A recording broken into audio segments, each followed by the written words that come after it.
I'm here at the scene of the crime spree, right behind me. Stranger. Vice Mayor Strange, you'll address her properly. You can kiss my foot. Mr. Rickard, you're out of order. FBI, we are asking you to investigate this council. Please look into this council, how they award contracts, the bid process, how they use their positions to benefit their friends and themselves, how they use their positions to attack residents and critics and neighbors and business competition. FBI, will you please look into this? And I welcome the FBI here. If you notice, Mr. Thompson with his plea for the FBI and his watchdog group, this city runs the cleanest in this whole county.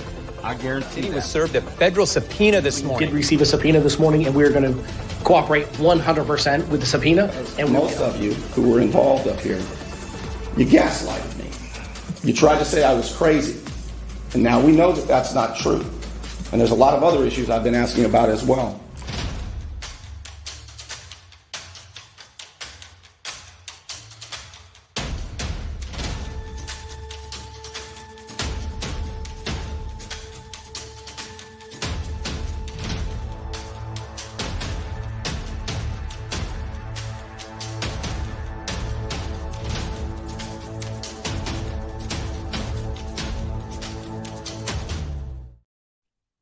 Nobody is more upset and angry with the state of affairs when it comes to America's press, when it comes to journalism, when it comes to media outlets than I am. Nobody is. But there are people who think that we can fix the problems, the lies that we see here in Bay County. That's just a microcosm of what's happening across the country. The outright lies, often damaging people's reputation, influencing elections here and nationally. So I don't need to cover that, right? I think all of us, there was a Gallup poll the last year, the most recent Gallup poll, and it takes a look at America's like top 15 institutions, education, the military, small businesses, things like that. And do you know who was at the very bottom? Congress. Congress had like an 8% or a 7% confidence rating by the American people. Only Congress had a lower percentage of confidence by the American people than TV news. TV news is the second least trusted institution in America. And there's a reason for it. And I want to explain that because if we're going to fix the problem, we've got to really identify the problem and understand what that is and the unintended consequences. That's something we talked a lot about when I got my bachelor's degree in political science. Now, I didn't learn much, okay, with my bachelor's degree in political science from Cal State Fullerton in 2000. But we talked a lot about unintended consequences. Really, the best discussion about unintended consequences is from a book that I keep behind me. I don't know if you can see it right there. See that book called The Law, right, by Dean Martin?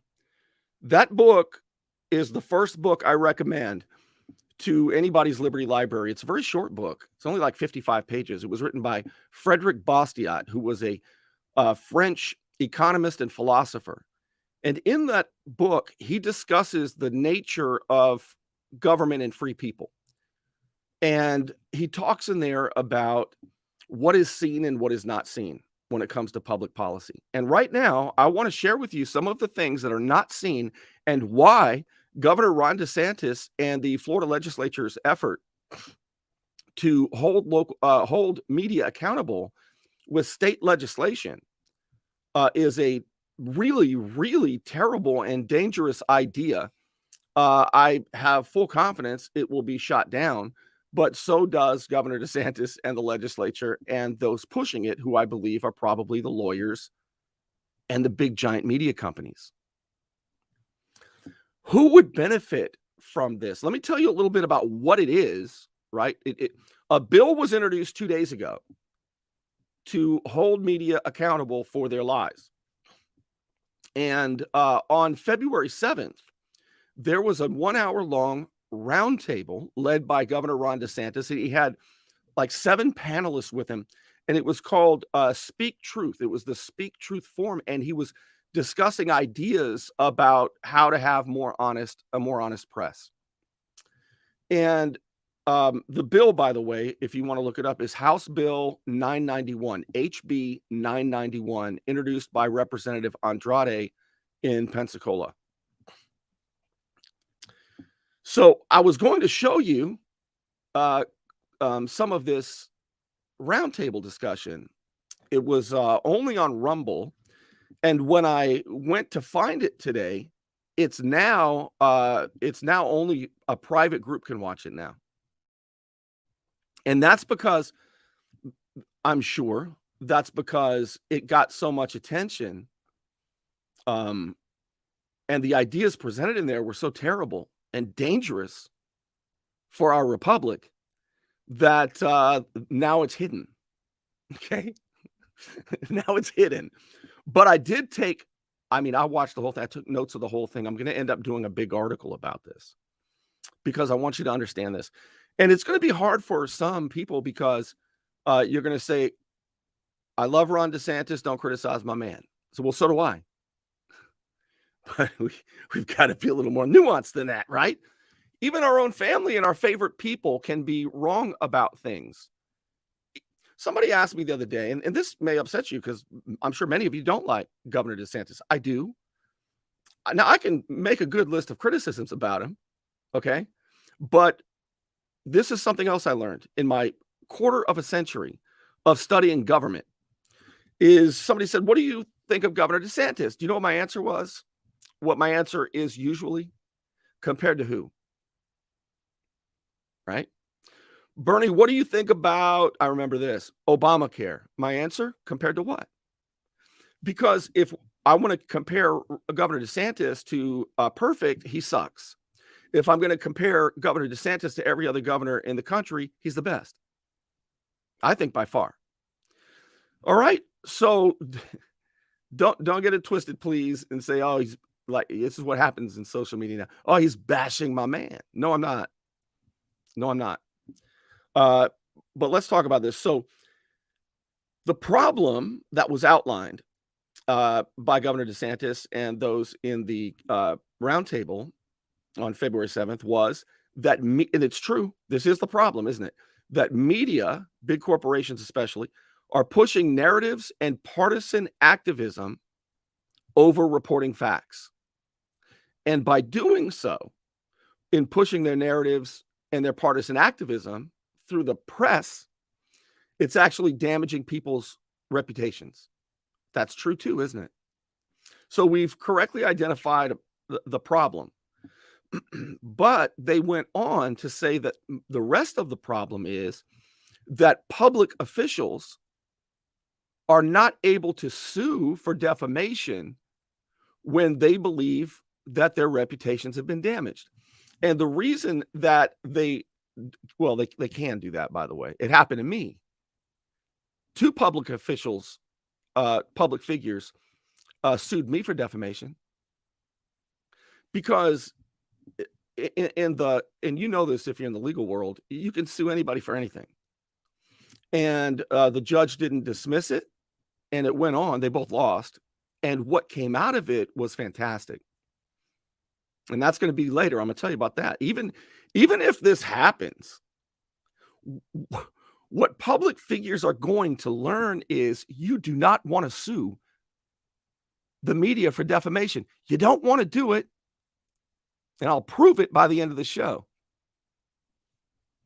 So they identify the problem, but the rest of the problem, they said, was the Supreme Court opinion that governs defamation law relative to public figures, and that is a 1964 Supreme Court decision. This is the governing decision, and it was the New York Times v. Sullivan. And in this Supreme Court decision, it established that public figures, if they sue for defamation, have a higher burden to collect damages and to win liability. They have a higher burden than a regular citizen. A regular citizen can sue a newspaper and say they were negligent and damage my reputation, and they can win. A public figure, however, cannot win just on negligence. They have to show an almost impossible standard set by that decision called actual malice. And actual malice is when there is reckless disregard for the truth. Okay. And in other words, if I sue you, I have to prove that you knew you were lying, that it damaged my reputation in a tangible way, and that you continued to do it anyway. All right. That's actual malice. That's the higher standard. And I argue it's a good thing compared to all the other alternatives. All right. It's not perfect. In fact, it sucks. I got to live with it. But it's better than any alternative in the real world. Okay. So the solution in this panel, in this roundtable discussion, I'm a chapstick maniac. Just ask Miss Sermon. I mean, I've got to have, if I walk out, I don't have my chapstick or my hat, I'm flipping out. All right. So here's what they said some solutions could be. That Florida could pass a law. This is what they want to do. And I'm going to read it to you. They pass a law to make it easier for public figures to sue news outlets and journalists so that they can get damages. Some of the ideas they discussed, maybe put a law in Florida that says that removes the journalistic privilege. Governor DeSantis right now is encouraging the legislature, and in House Bill 991 that was submitted 2 days ago, Florida wants to remove its state law that protects journalistic privilege. Here's what that means. When I was sued by Hector Solis, the Panama City Beach city councilman, who ran as a federal law enforcement officer when he was an electrician, and we found out in the lawsuit that that was true, he wanted to know who my sources were, but Florida protected my sources. And even Judge Fensom said, you don't get to know that, Hector. But Governor DeSantis wants to take that away. All right. The reason, because too many, and this is true, too many news outlets are citing anonymous sources. And they're doing it recklessly. And then there's a reason for it, by the way. Here's the reason. Because news outlets are not news outlets, they're PR firms. And they became that way out of natural incentives. Here's what I mean. Around 2015, by about that time, and it really started in about 2012 through about 2015, in the country, 6 corporations bought and own 80% of the media, of the news media. 6 corporations own 80% of the news media. The reason they did that is because they were getting their asses kicked by Congress and the federal government. And so they weren't getting good news coverage either, right? They didn't want to turn on the TV and see, their big corporations being bashed in the press. So guess what they did? They bought the press. They bought the press. And now they're owned by Disney and Verizon and AT&T. And so they're not news outlets at all. They're corporate PR. That's the reason that's happening. It's not because of bias, although there's that, but it's because they're owned by the corporations. They're not news. Locally, it's similar. Forgive my voice. Locally, it's similar, okay? As you know, local governments and quasi-governments like the Tourist Development Council will pay for advertising big dollars to local media and to their parent companies, and therefore they're partners. And also they do PR, not news. News outlets are no longer, they no longer consider you the client. They're owned by corporations and they consider the government, local government, the client. That's the problem. So one of the ideas they discussed in this at this roundtable was let's not only take away journalistic privilege, which is currently in the state statute that protects journalism, journalists, but they also had another idea. Let's force journalists and news outlets to keep their records for 2 years, kind of like, medical doctors and stuff. So if what they want to do is set up a climate, the politicians, where if they don't like the news coverage, they can sue you and say, give us your records over the last 2 years. Now, what do you think will be in those records over the last 2 years? Sources. There are 2 things that journalism needs, investigative journalism needs to be successful. 1, public records, and 2, trusted sources. Without those 2 things, you will never know what the government knows. And that's being threatened in the state of Florida right now.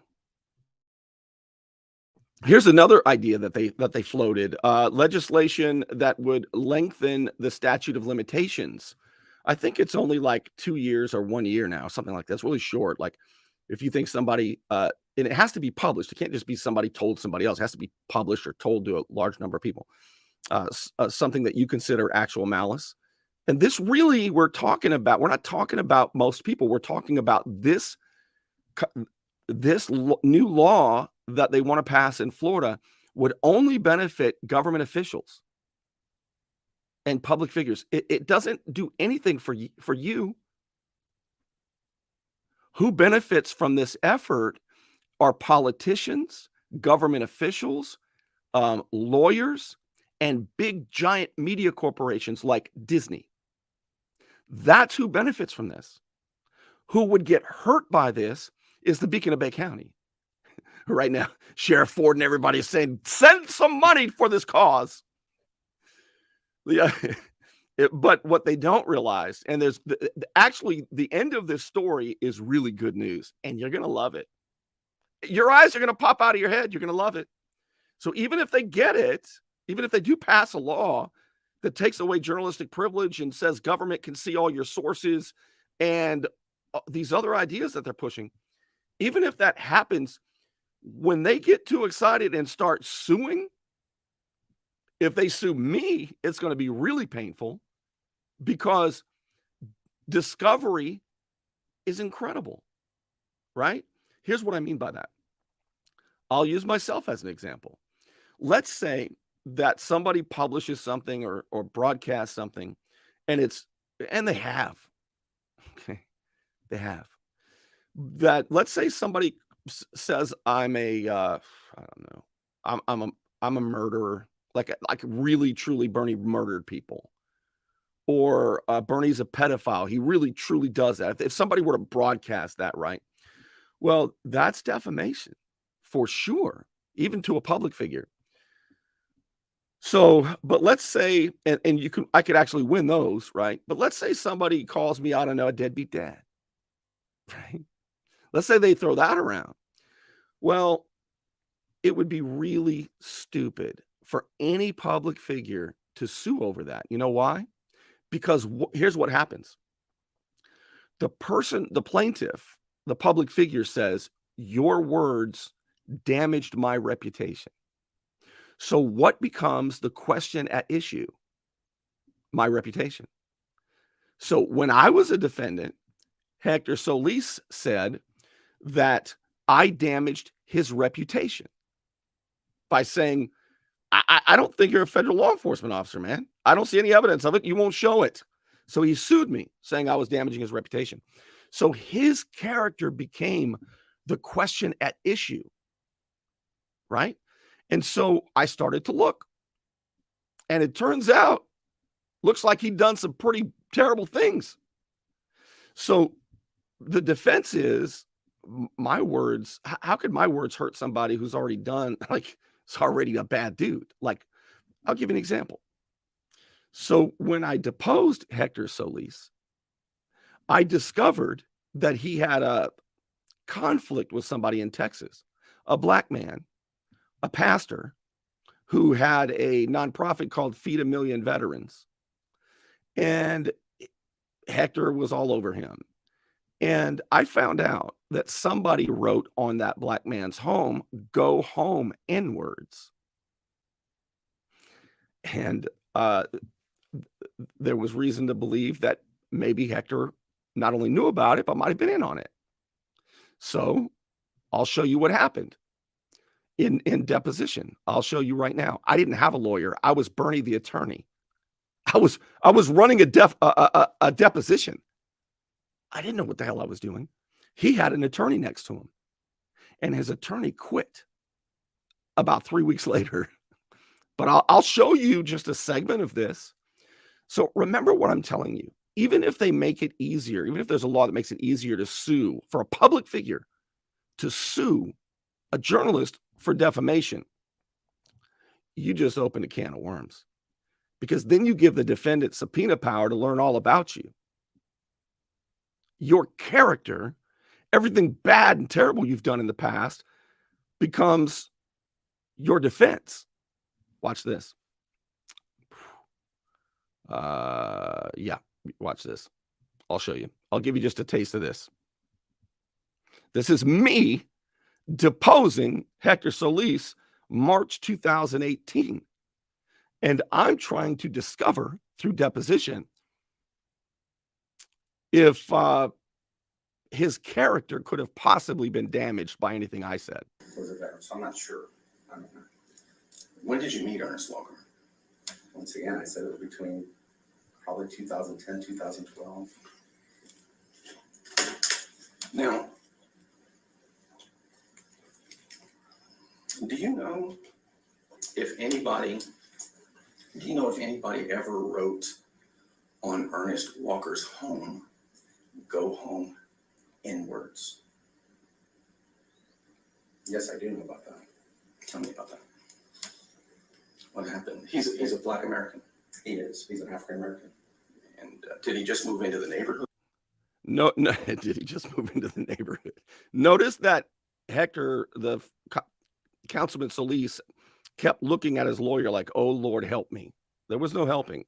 Or had he lived there for a while? This is in Texas. Correct. It was a location that he was utilizing, and I was trying to get his business, help him with his business, get it off the ground. What kind of business did he have? He was renting out a specific location as a wedding venue. Okay. And he endured this racism? I'm going to object, Mr. Thompson. I don't know what these questions are, why you're asking about Ernest Walker and his time in Texas. Well, he's nothing to do with the complaint. Well, it's mentioned in the small claims court. Yes, he mentioned that he would vote in the small claims court. What does that, besides the lawsuit in small claim, what does your question have to do with this lawsuit? Are you objecting to the relevance or to the form? I'm objecting to both of it. I mean, you can show the point you're trying to get to. I mean, these are just random questions. See, the attorney can only object to the form in a deposition in Florida. He can't object to the relevancy. He didn't know I knew that. You want to hear that again when I asked him? Have to do with this lawsuit. Are you objecting to the relevance or to the form? I'm objecting to both of it. I mean, you can show the point you're trying to get to. I mean, these are just random questions. It seem to be random questions that don't have any relevance to this case. So I understand. Are you instructing not to answer these questions? You can rephrase the question. Okay. My question is, do you know who these individuals were that wrote that on his home? No. But you're familiar with the incident? Yes, it was very unfortunate. Were you involved in the incident? Object to the form. Object, don't answer that question. There's no relevance.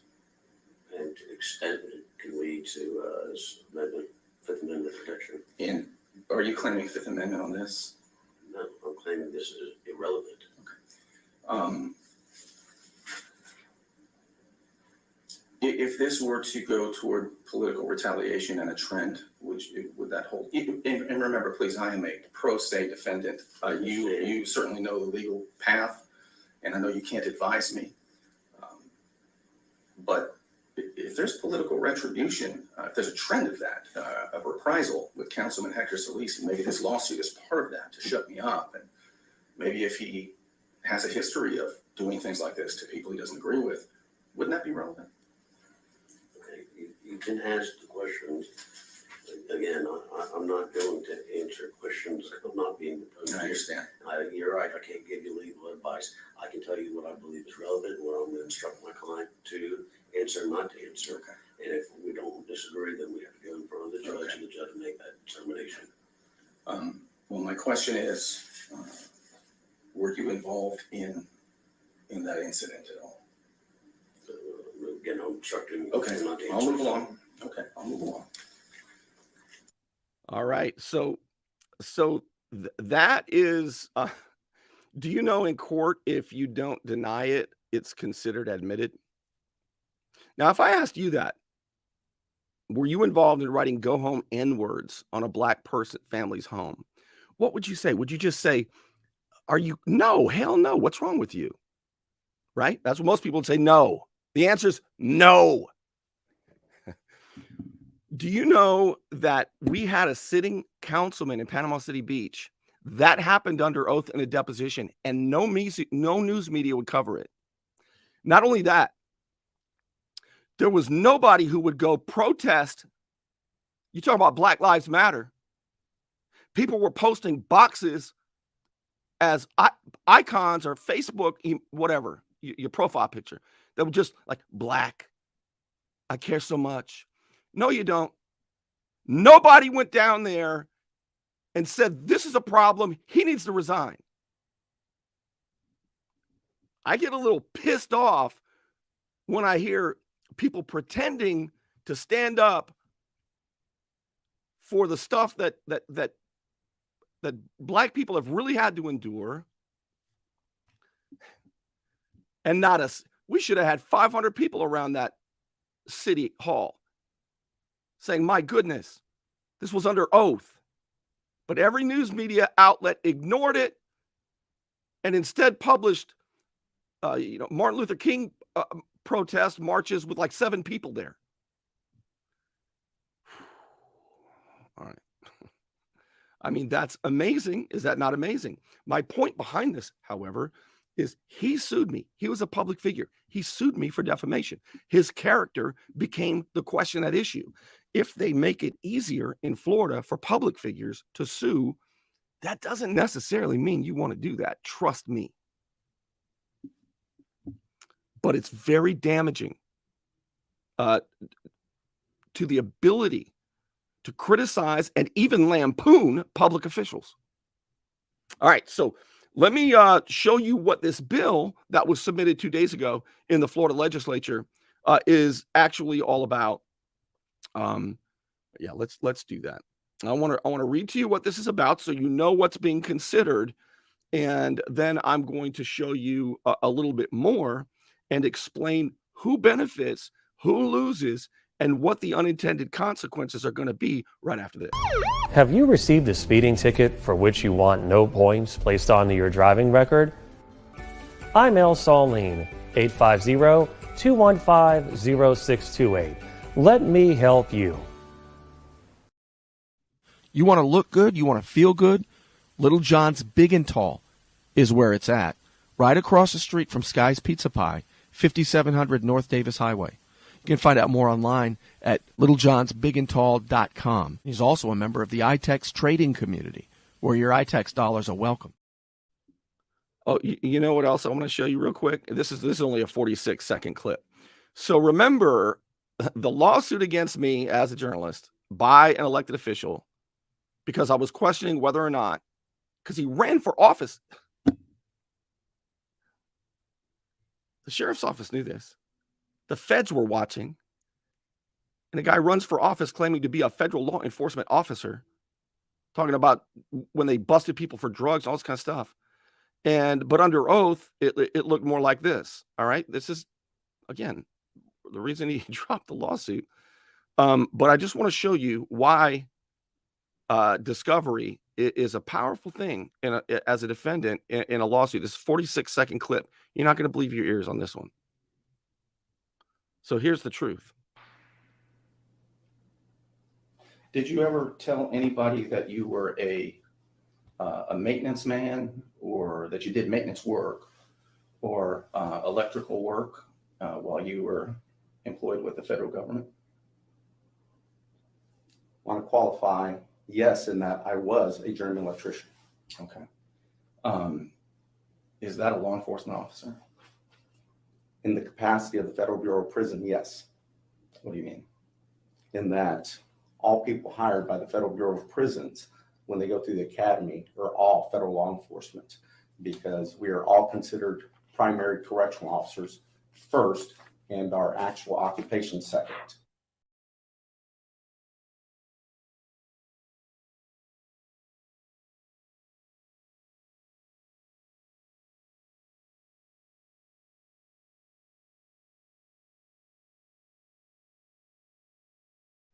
Sorry. All right, so let's take a look at an article by Reason. I think Reason did a decent job covering this article or this bill that's being pushed by Governor DeSantis and the Florida legislature to hold media accountable for their lies. And as I established earlier, I hope you watched if you missed it, there really is a problem. And until news outlets actually do their job, we're not going to have honest government. Somebody said those words should never go together. I agree with you. Okay. Believe me, I'm for smaller government than you are. But, I'm trying to say things quickly and move along. You say, Bernie, you're not doing a very good job. All right. So this article is critical of Ron DeSantis. I am not. Okay. But I want you to understand that what he's pushing for is extremely dangerous. All right. Here we go. This is the piece from Reason, and it'll give you a basic idea of what they're pushing for. Ron DeSantis wants to rewrite defamation law. The bill is, and this is an attorney who opposes it, the bill is an aggressive and blatantly unconstitutional attempt to rewrite defamation law in a manner that protects the powerful from criticism by journalists and the public. And I think his intentions his intentions are more pure than that. But I'm telling you that this kind of stuff's not the answer, and I'll tell you why in a moment. A legislative ally of Florida Governor Ron DeSantis introduced a bill in the Florida House on Tuesday. By the way, it's Bill HB 991, introduced by Representative Andrade out of Pensacola, that would remove many of the legal protections against defamation lawsuits established in the 1964 case, New York Times v. Sullivan. The new bill is yet another attempt by DeSantis, an aggressive critic of defamation law, to curb First Amendment protections in Florida.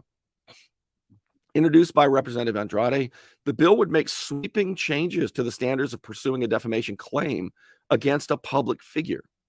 The law would narrow the defamation of a public figure by excluding persons whose notoriety arises solely from defending himself. Or this is kind of this is kind of not correct. Okay, it is not a claim against a public figure. What this is doing is making it easier for public figures to sue, government officials to sue, because right now, Times v. Sullivan, the 1964 Supreme Court case that I think is better than it is worse and should stand, is that it made it harder for public figures to sue than for normal people. Okay. And here's what DeSantis said. At the end of the day, it's our view in Florida that we want to be standing up for the little guy against some of these massive media conglomerates. Really chills, I think, people's willingness to want to participate in public discussion. That's true, isn't it? What he said there is true. The problem is legislation like this would actually hurt the little guy. Who would benefit from this are government officials, big media companies, and lawyers. That's who's pushing for this. Who would get hurt by this are the independent, smaller journalists who would get sued easier. But I'm telling you, oftentimes, that's just not going to work out the way the public figure thinks it's going to work out. So in the end, this might actually be a good thing, or good could come from a bad thing. DeSantis has strongly criticized Times v. Sullivan, a 1964 Supreme Court case establishing the actual malice standard for defamation claims. against public figures following Sullivan. Public officials could not successfully sue for libel or defamation. This includes me, by the way. I'm a public figure. I cannot sue. I fall under this. People can say all kinds of terrible things about me now. And, you know, oh, well, comes with the territory. Following Sullivan, public officials could not successfully sue for libel or defamation without proving that the false statements made against them were made with actual malice, meaning with knowledge that it was false or reckless disregard for whether it was false or not. The bill explicitly defies the Supreme Court by establishing that actual malice standard will not be required to prove defamation in Florida.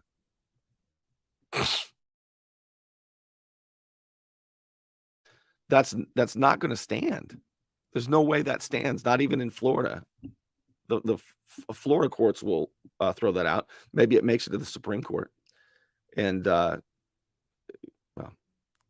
when the allegation does not relate to the reason of his public status. Further, the bill significantly expands the circumstances under which a fact finder can infer actual malice, as when an allegation is inherently implausible. That's in the bill, inherently implausible. There are obvious reasons to doubt the veracity of the allegation. In other words, the news media reports something, and the public official says that, look, that's inherently implausible, what you're saying, Bernie Thompson. That's inherently implausible. So we're going to sue you for defamation. To which I say, you better bring your money. All right, so quick story behind that. This is going to drive Miss Sermon crazy because she's heard these stories before. So one of my favorite basketball players of all time is a guy named George Gervin, the Iceman. Okay. And he led the NBA in scoring 4 times in the 70s and early 80s. Okay. And I met him about 20 years ago. And I call him Ice. I said, Ice, I want to shoot baskets with you one day. I want to shoot baskets with you. And he looked at me and he said, you better bring your money.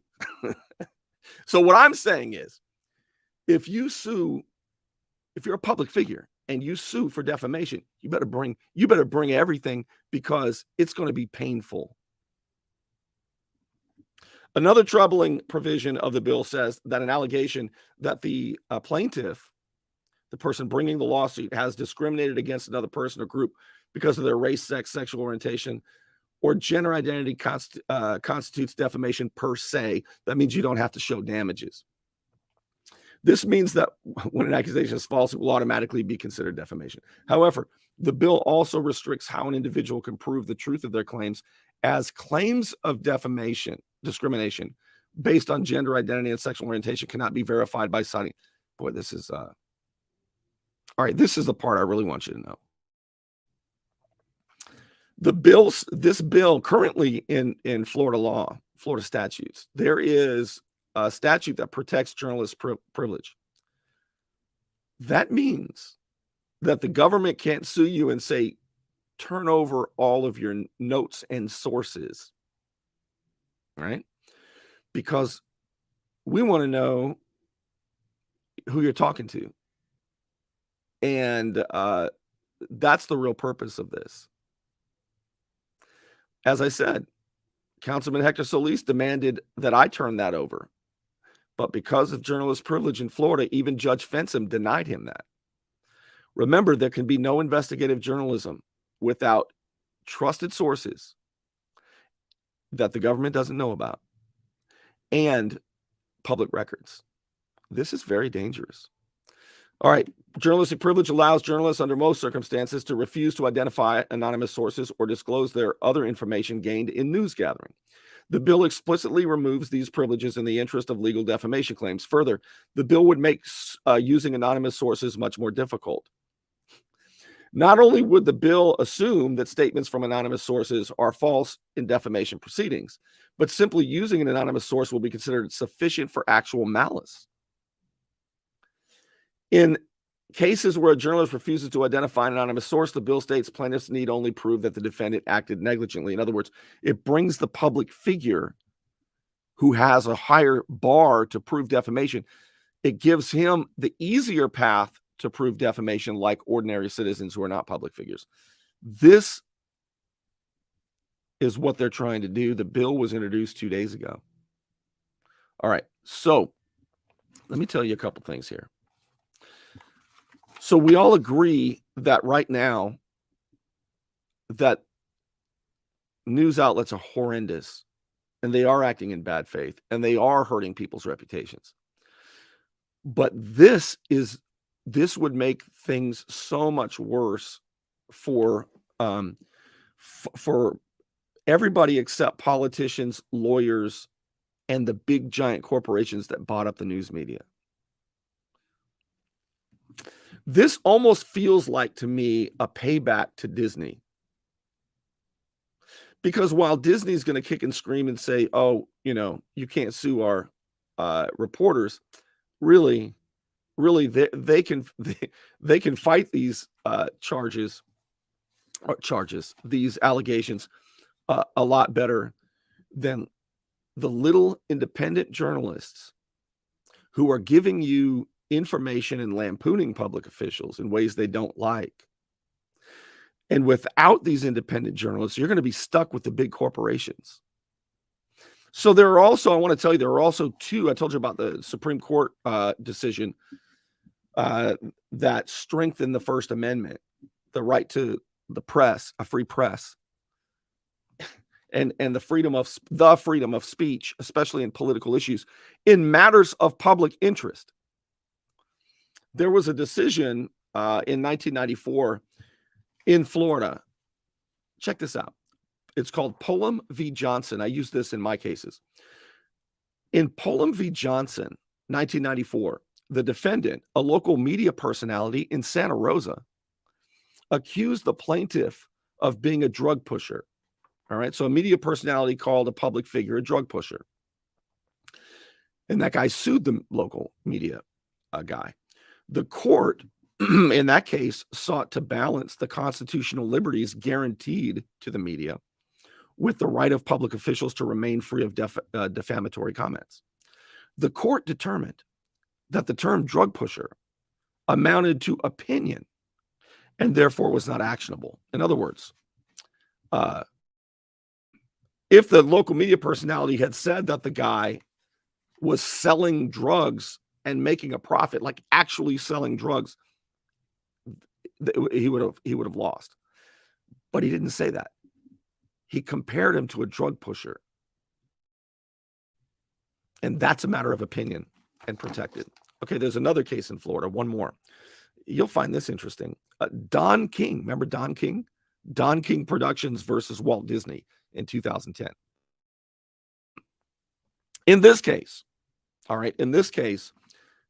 an intention to, this is what the court said, an intention to portray a public figure in a negative light, even motivated by ill will or ill intent, is not sufficient to show actual malice unless the publisher intended to inflict harm through knowing reckless falsehood. For a member of the media to be held liable, he must have intended the result. Do you know that part of what Hector Solis was arguing and what politicians argue is that your words could cost me my job and my livelihood, meaning their job as an elected official? I told the court straight up, that's my goal here. But that's not harm. That's important to the public.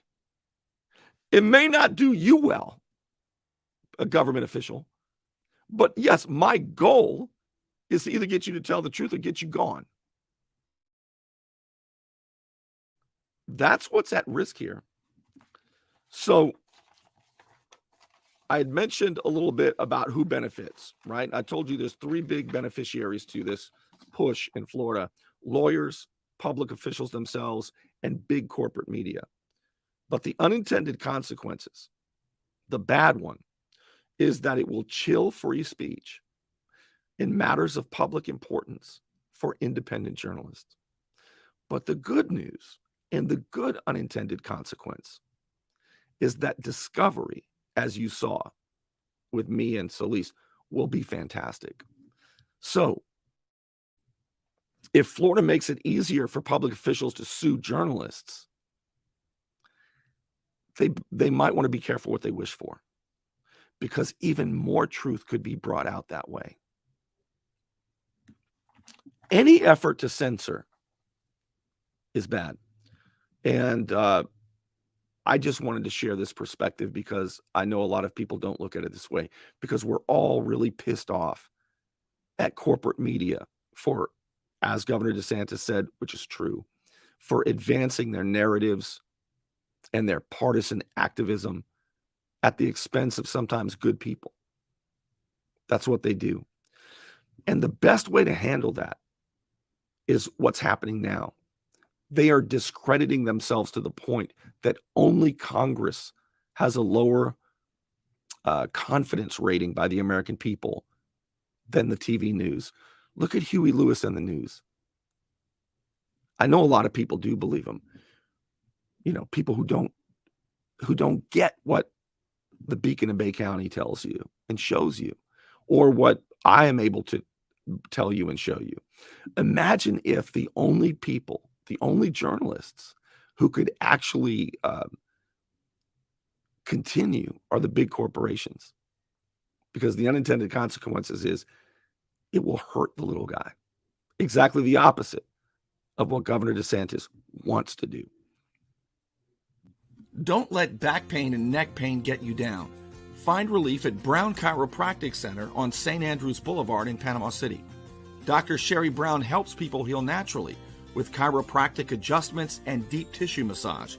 Call 769-3777. It's a hot time in Florida, and my friend Ryan can make sure your air conditioning is running at peak efficiency. He could even install a new one, built to a higher standard, American standard. Find out more at pcairrepair.com. All right, I also want to thank the Unknown Patriot for your support of my efforts to bring you the rest of the story, to show you what's really going on, especially around here. Thank you to the Unknown Patriot and to everybody who supports our efforts. And I got to tell you more about the newsletter, the Friday newsletter that comes out tomorrow. I'll tell you about it tomorrow on the show. A once a week Lynn Haven roundup in your inbox. You have the newsletter in your inbox. You can watch all the shows, see all the posts from the week, not miss a thing. And you don't even need Facebook to see the shows and to get all the latest information on the Lynn Haven case as it comes to its conclusion. All right, with all of that, I want to thank you for being with me, and I will see you again as soon as I can.